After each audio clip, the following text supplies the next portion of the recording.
Another day, another disaster is touching off somewhere on this toilet earth. And since this particular one wasn't covered very well in the English-speaking media, I'm going to take it upon myself to regale you with this tale of woe. You all know the feeling.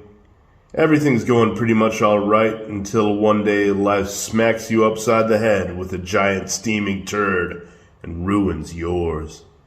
And usually it couldn't happen to nicer folks, like Chris Herdel and Dennis Rooks out of Hamburg, Germany.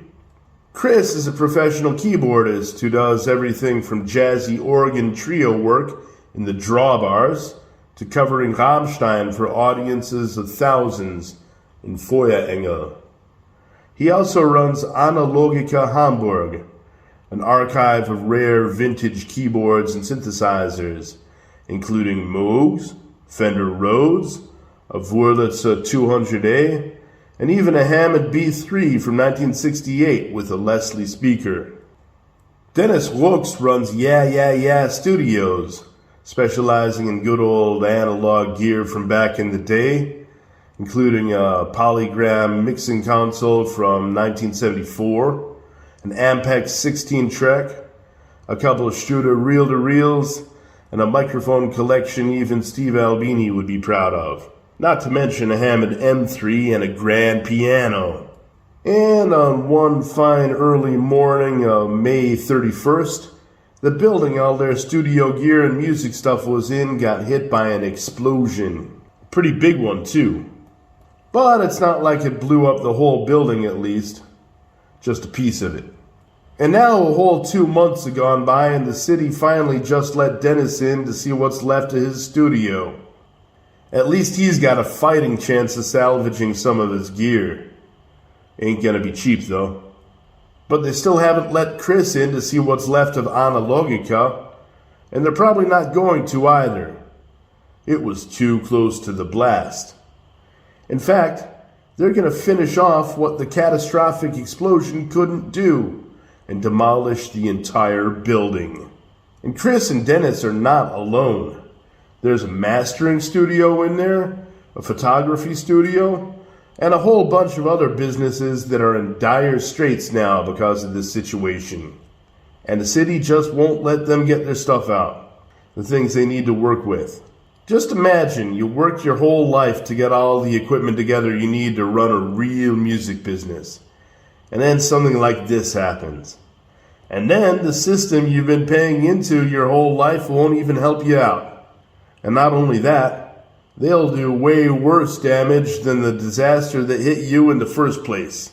They will actively thwart your efforts to recover from a terrible twist of fate that wasn't even remotely your fault. They'll spend a ton of money on keeping security guards there 24/7 just to make sure nobody tries to sneak in.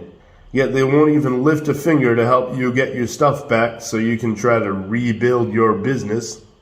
They say it's just too dangerous to go in there.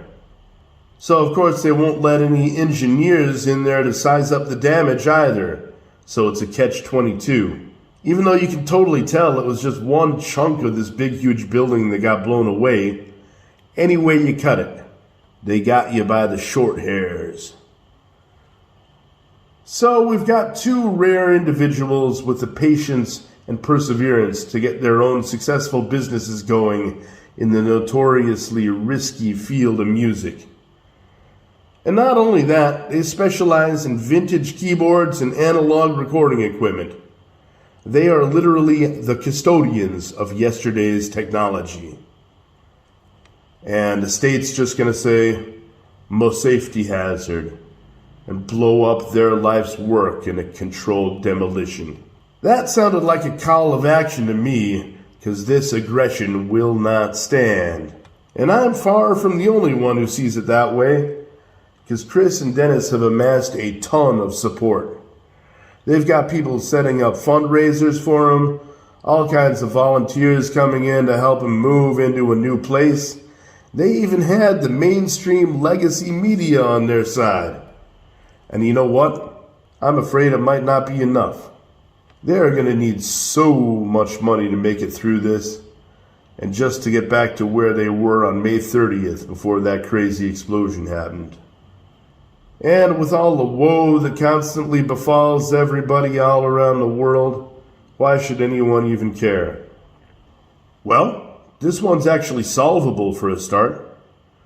First off, there's still hope left to get a team of lawyers together to fight the city's attempt at destroying these men's livelihoods. But if worst comes to worst, we can at least help them pay for replacing everything. And what about insurance, you say? Yeah, they got insurance. But whatever their insurance ends up paying out, you know it's not going to come close to covering the costs of this devastating setback. The losses they suffered, the costs they're going to need to move into a new building, let alone the months and months of lost profit. And this isn't even the first time it's happened to them.